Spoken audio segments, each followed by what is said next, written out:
Hey everybody, welcome to Pop of Culture. In today's video, we're going to be talking about the SWV Xscape Season 1, Episode 2. I want to talk about the second episode, just give my thoughts on everything that happened in the episode, so let's get into it. So, the first thing I want to talk about are the SWV plot lines, just because I have a lot to say about Latocha and all the drama with Latocha. I just watched Candy's video a few hours back, so I have a lot of feelings on the Latocha drama that's going on. So let's get started with SWV. So I'm going to be real with you, I still don't know the names of the SWV members because I'm a big fan of Xscape, but SWV is a little before my time. Well, they're both before my time, but I'm more familiar with Xscape.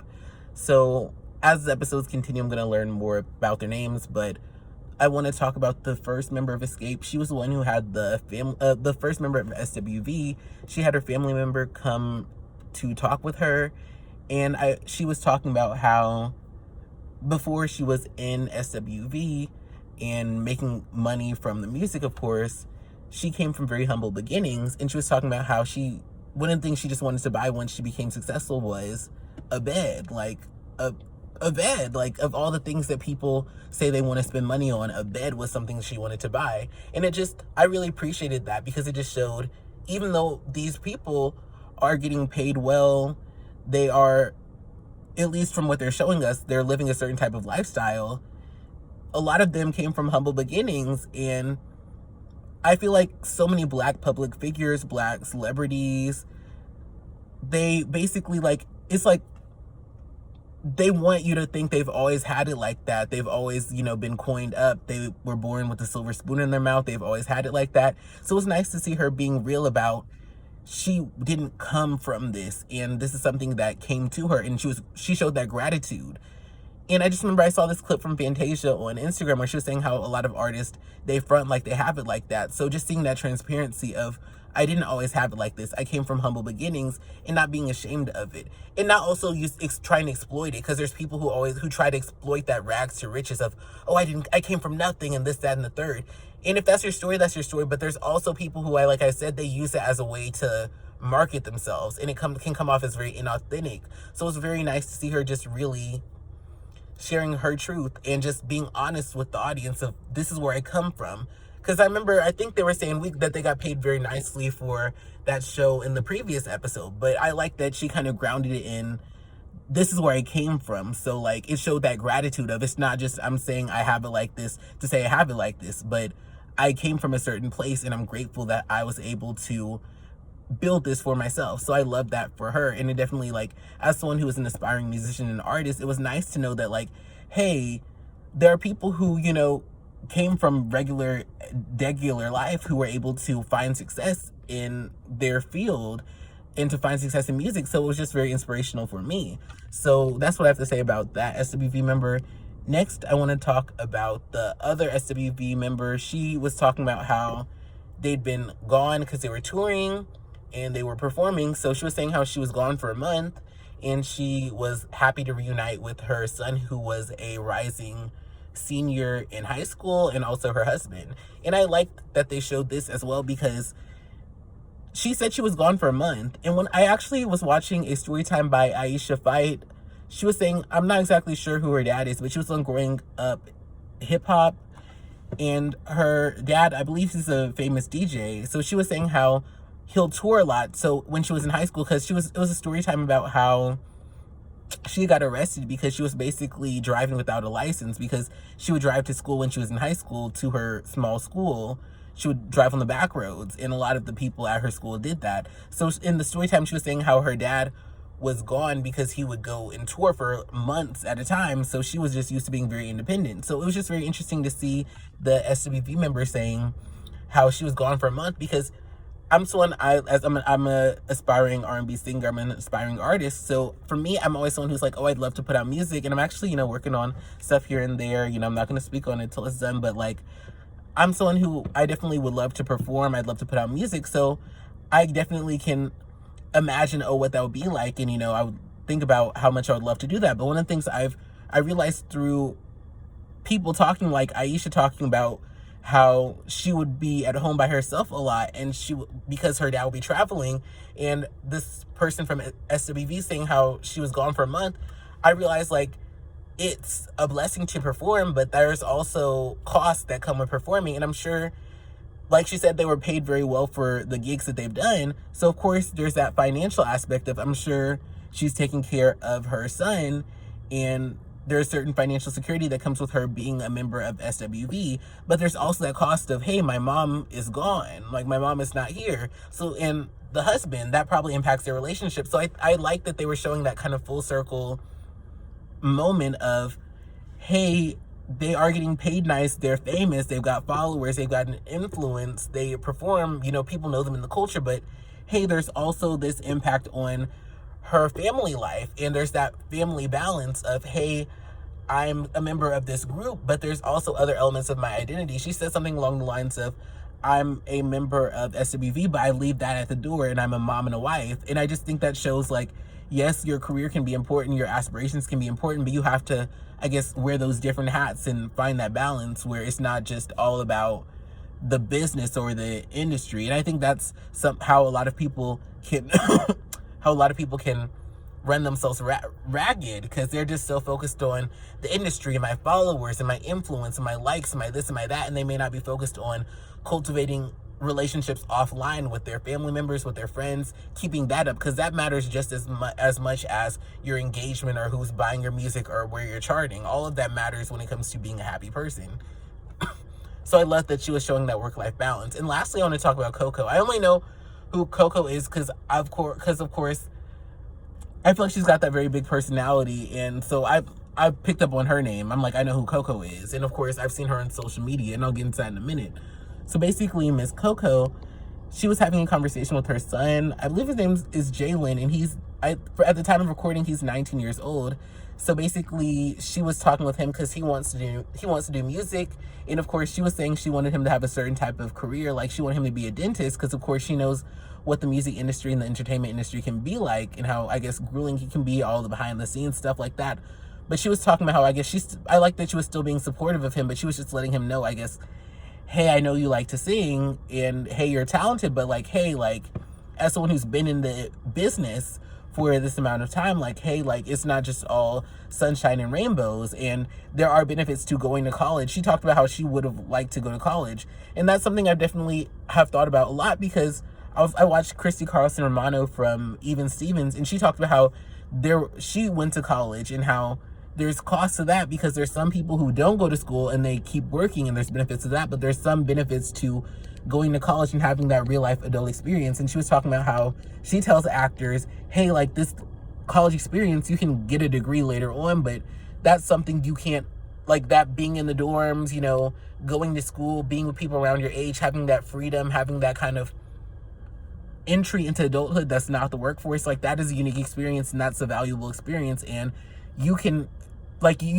work, but there's always going to be acting, but there's not always going to be college. So I like that she was kind of showing Jalen, like, hey, you can pursue this, but also, like, hey, like, there's benefits to having a career, like a quote unquote stable career. So I like that she was supportive, but she wasn't like overly like making it like music is this great wonderful thing. She was showing him that there's goods and bads to it.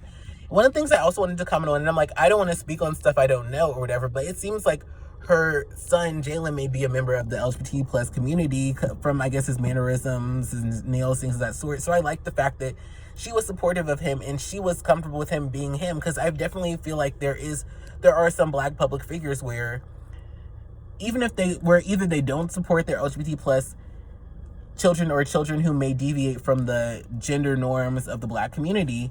Like, one, there's some people who don't accept that at all, but there's some people who do.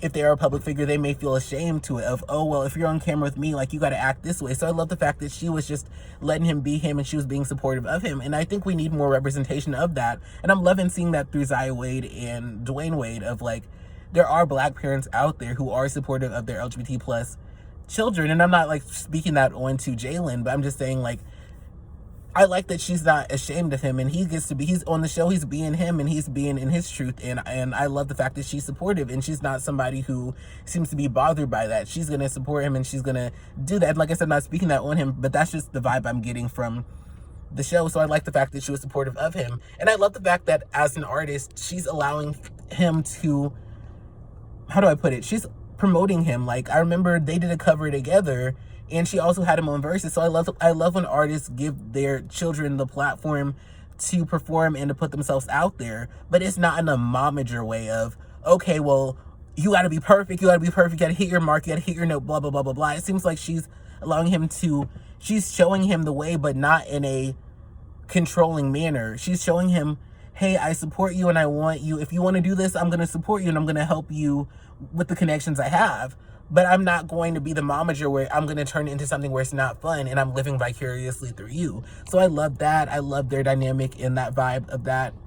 And even for me, I'm someone who, I like singing. I'm in voice lessons. I'm trying to put myself out there. I want to put out R&B music. So it's always nice to see people who have those connections, utilizing those connections, because I'm definitely networking and trying to connect with people. As someone who's a singer, who's, you know, writes music, who's, you know, doing my thing, trying to put myself out there on social media, I'm definitely making connections, you know, in real life. But it's always nice to see those people who have those connections, utilizing those connections. I know Brandy's daughter was on B7 and she sounded amazing. So I love the fact that people who have a pull and who have, you know, industry backing, they are using those connections to help put their family on. I think that's a beautiful thing. So now let's get into the escape drama of Latocha. So we ended the episode with Latocha and Tamika having a very heated conversation with their mother at their mother's house, the confrontation.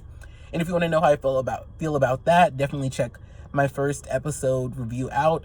But basically how I feel from this episode, I'm very proud of Tamika for speaking her truth. And I also saw on YouTube, she posted a video, and I love that video where she was just speaking her truth. And she was saying, I defended my sister. I was blindly loyal to my sister, but I'm reclaiming my time. I'm reclaiming my ability to make money off of my talent. Because she's going to do Escape whether Latocha wants to do it or not. She's going to put herself out there whether Latocha agrees or not. She's going to find her way and she's going to put herself out there. And I love that she's doing that. And I'm not saying she wasn't doing that before, but we're just seeing that. And like, if my sister's wrong, I'm going to call her out. I'm going to speak my truth.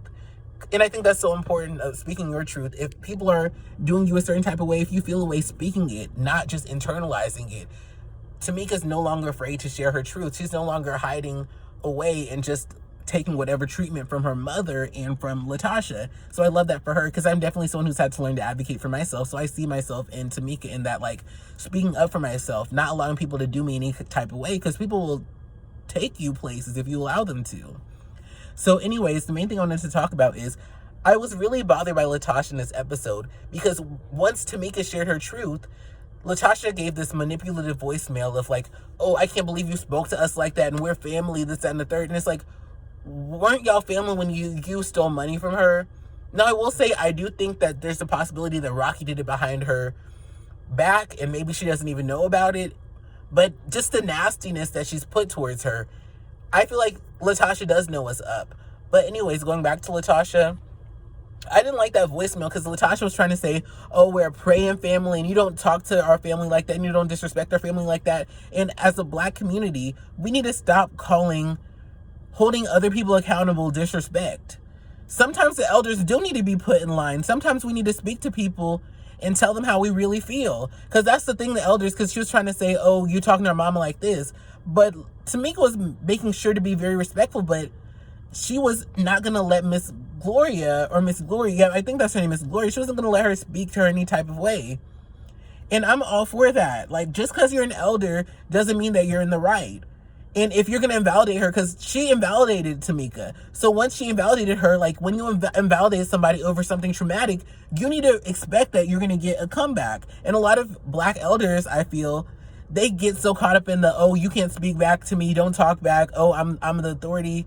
And it's like, you can be the authority, but you can be held accountable too. So I really hated Latocha trying to say, oh, you were being disrespectful, because people try to use this argument of disrespect as a way to silence people. And it's like, no, me standing up to disrespect is not disrespectful. So I love that Tamika was standing 10 toes down and saying, no, I'm not gonna be guilted into this. And I really hate how Latocha, because Latocha's definitely giving that like fake Christian vibe, because she was invalidating her sister and being nasty with a God is Dope t-shirt on while trying to pursue a gospel project.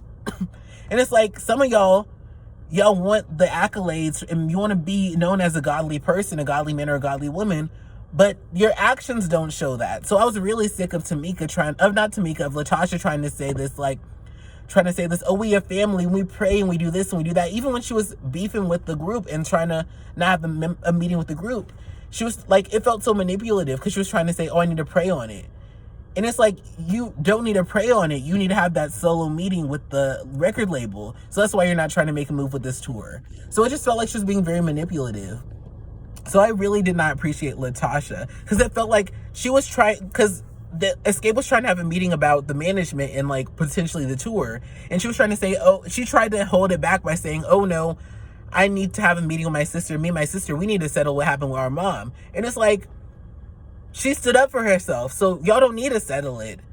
You need to unpack what you did. And you need to apologize if y'all really stole that money. But Tamika does, like, you're trying to hold the progress. It's like she was trying to punish Tamika by not allowing the group to have progress in their meeting, because Tamika stood up for herself. So she's like, so basically, it seems like Latocha wants Tamika to grovel and beg her for forgiveness for them to move forward as a group. And it's like, that's not going to happen. They're just going to move on as a threesome if you can't get it together and get information, Miss Latocha. So I just was tired of Latocha because I felt Latocha was being manipulative. She was trying to bring up this family talk and this God talk because she was being held accountable. And I can't stand when people do that, because it's like, be honest. If you have an issue with Tamika, say that issue, but this trying to pull her back in with this family language. There's a lot of people who try to say, oh, but we're still family, we still blood. And it's like, no. If you're disrespectful, if you are coming for me, trying me, saying stuff that's not okay, don't try to pull me back in with that family stuff, and all this blood is thicker than water. No. If you tried it, and I don't want to be involved with you, that is what it is. And you're not going to pull me in with this language about, oh, we a family and this, that, and the third, and oh, family got to stay together. Because if you were worried about that, you wouldn't treat me the way you did. And that's why I feel like Tamika's doing what Latocha's doing to Tamika. She's trying to shame her into getting along with her, and that's not going to work. So let's get into this whole Latocha solo deal. So I'm fine with Latocha doing a solo deal. I'm of the opinion you only live once, so why not put yourself out there? That's why, I'm going to try this YouTube thing. I'm going to try social media. I'm going to try, being an artist and, I have no guarantee that anything is going to happen in life, but I'm going to put myself out there if I believe I have the talent to do something, if I have the drive and the talent and the ambition. So I have no issue with her going solo. But the thing I don't like about it is, why can't you do Xscape and the Latocha stuff? Because it's like she don't want to tell Xscape that she doesn't want to do the group stuff. So she's like leading them along, but she's trying to do this solo behind the back. And for me, what makes sense for me is do the Xscape stuff so you can get that check, because people want to see Xscape, and all four of you, people are going to go see that. So do that, but promote your solo stuff on that tour. It would not be hard for her to get a cute single together, get a cute few singles together, and then get some time on the tour to promote it, because the people who listen to Xscape would love to support her new music, because people who love R&B music are going to listen and stream R&B music, even gospel adjacent R&B music, since it seems like she's doing this gospel stuff, but it still has a very much an R&B sound.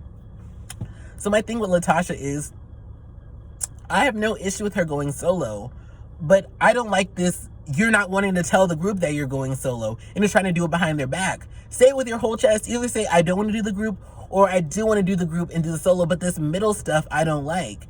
And Latocha, she sounded great when she's sang for the people, but it was just this shady aspect of it. I don't like that element of, I'm trying to do it behind your back, I'm not trying to be transparent about it. Be transparent about it. They would support her doing her own stuff. But if you're gonna do it, be smart about it. Like, Xscape is popular. Latocha does, people know who she is, but let's not sit here and play. They know you from Xscape, so why not use the Xscape tour? But it's like, because it seems she has those issues with Candy, and she has that ego where she got to do it her own way. So it's just like, it just feels like it's just some BS. I hope this gospel deal works for her, but it's just like, it seems the obvious move would be do the tour with Xscape and SWV, because that's going to get the most eyes on you, because the Versus was popular. Do the thing that's going to get the most eyes on you while making the best music you can with this label, and it's going to be the match made in heaven. But she wants to do it her way, so Latocha, I hope her solo career goes well. I put a like on her YouTube video for that music video. I see that she's done the ads, her or her label are trying to put it out there. I hope her project's successful, but the nastiness, because I'm like, the vocals are there, but the nastiness, nobody wants to listen to her music after she's being manipulative and mean on the show. And I would say for me, I think some of it's that hurt with Latocha, where she hasn't processed that hurt about her solo career not popping off, and her seeing people like Tiny and Candy popping off in the culture and being very relevant to this day. I feel like she may have some resentment towards that she may need to work through. But I think the main issue is her husband, because her husband, there's just something I don't like about him. He gives me husband-ager vibes, kind of like Monique and Sydney. So where Monique, it seems like her husband has made some decisions that have negatively impacted her career.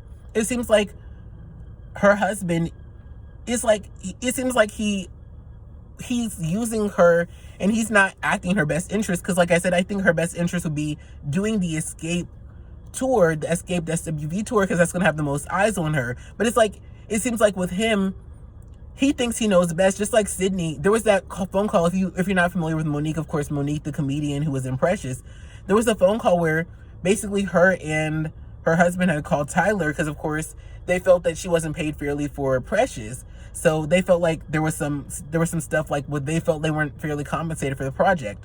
But he was willing to pay them. He was willing to pay them and make things right with them. But Sydney was just being so difficult that it basically ruined the situation for them, where Tyler was ready to cut them a check. But Sydney's not, like, I guess my thing is like with Sydney, and it seems like with Latocha's husband, they want to be in control, but it's seeming like they don't have the best discernment. So it's seeming like Monique has had to pay the price for it, and it's seeming like Latocha's going to have to pay the price for it, because Latocha's husband, he seems to not have the discernment to see that Xscape is the meal ticket, and they need to get with Xscape and SWV if they want the meal ticket that's going to be the most profitable and the most logical. So that's what I have to say on this episode.